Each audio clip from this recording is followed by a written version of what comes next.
Video की अहम discussion चलती रहेगी, लेकिन वीडियो को लाइक और शेयर करें और अफगान उर्दू चैनल को सब्सक्राइब कर दें और बेल आइकन पर ज़रूर क्लिक करें। कि ऑप्शन एक ही है, बेटे को बचाना है तो भारत छोड़ना होगा, कैरियर बचा लो या बेटे को बचा लो, ये लास्ट ऑप्शन दी गई है। आप सिर्फ अंदाजा करें, आप हैरान होंगे कि इंटरनेशनल सतह के ऊपर अमेरिका क्यों कुछ नहीं बोल रहा, क्योंकि ह्यूमन राइट्स का वो चैंपियन है। आपकी स्क्रीन पर जरा आर्टिकल देखिए। ये आर्टिकल इस वक्त वॉशिंगटन पोस्ट में लिखा गया है। वॉशिंगटन पोस्ट अमेरिकी स्टैब्लिशमेंट का है, ये बात याद रखिएगा, बैलेंस उन्होंने किया।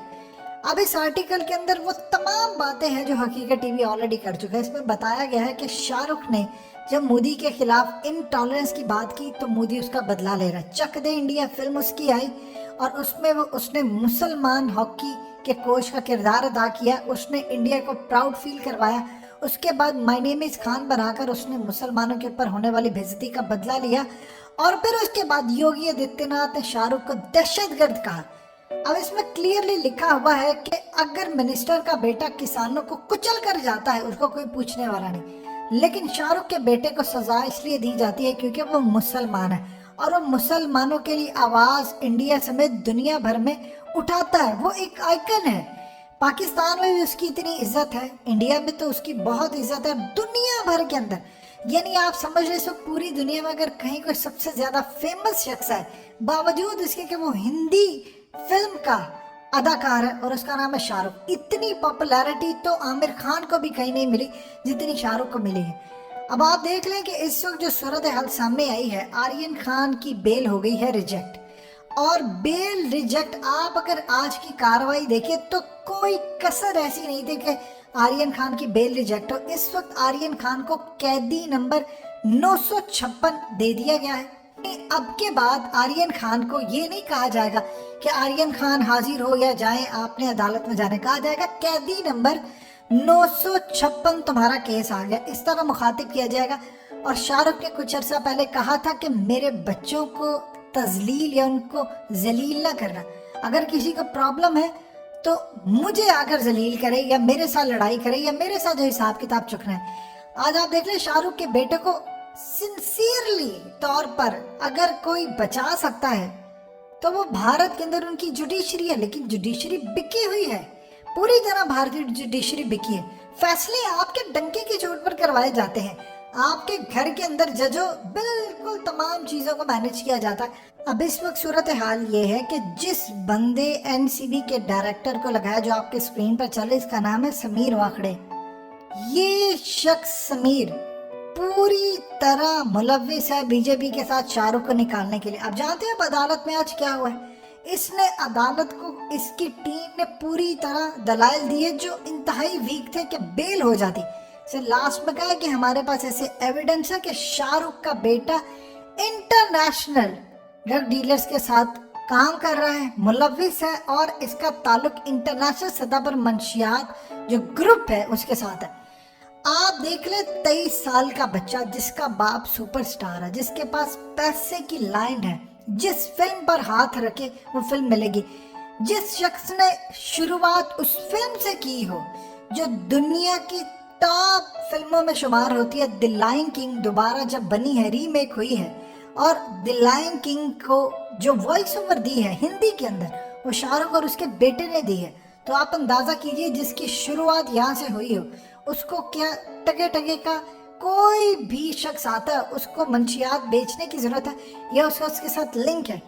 अब समीर खास तौर पर इस नेटवर्क को पकड़ के कहता है कि शाहरुख का लिंक के साथ, असल में वो शाहरुख और उसके बेटे को भी अब फंसाएगा।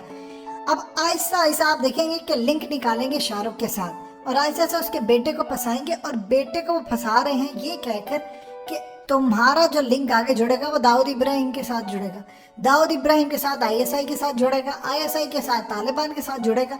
ये केस को अब वो इंटरनेशनल सतह का केस बना चुके हैं।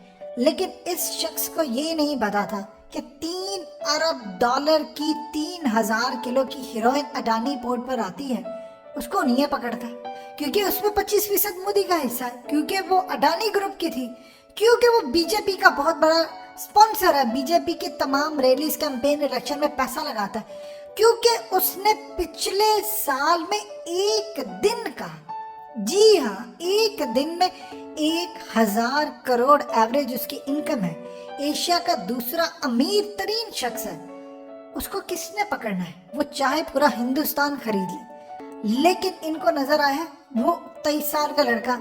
अब आप देख लें ना एविडेंस, एनसीबी ने क्लियरली कहा है कि शाहरुख का बेटा मंशियात लेने वाला था, हमने उसको पकड़ लिया, लेकिन फिर वो कहते हैं उसके पास अब मंशियात बरामद नहीं है। पहले मीडिया ने और कोर्ट में कहते रहे जी हाँ वो पकड़ा गया है, मंशियात है, फलाना है, ये वो। जो 2 लोग आए उसको तो नवाब मलिक ने क्लियरली जाकर एक्सपोज कर दिया था ये कौन लोग है, बीजेपी का उनके साथ लिंक। यानी पूरी तरह नेटवर्क को एक्सपोज करवा रहे हैं इंटरनेशनल सतह पर।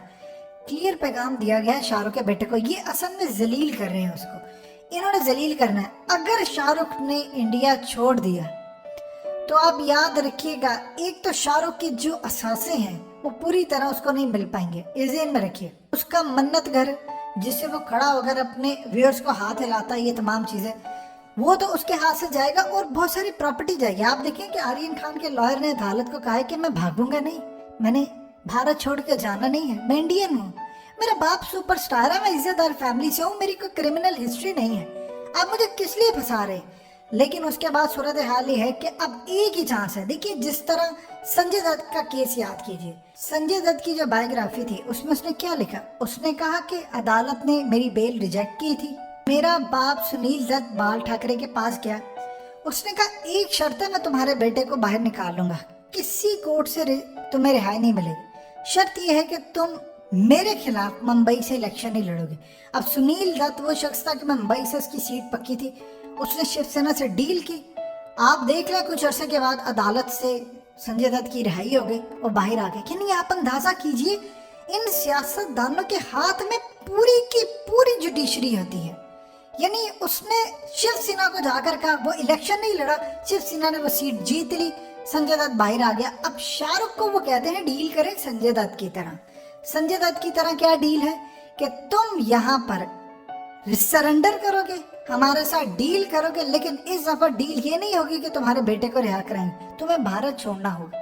और शाहरुख ने अगर भारत छोड़ दिया तो फिर आप सोच लें, अगर उस जैसा सुपरस्टार नहीं बच पाएगा तो आप किसी पर कोई भी केस डाल दें, क्या होगा। मुसलमानों के दिन बुरे हैं, खड़े हो जाए मुसलमान अपने हकूक के लिए। तालिबान खड़े हुए अमेरिका के खिलाफ जीते हैं।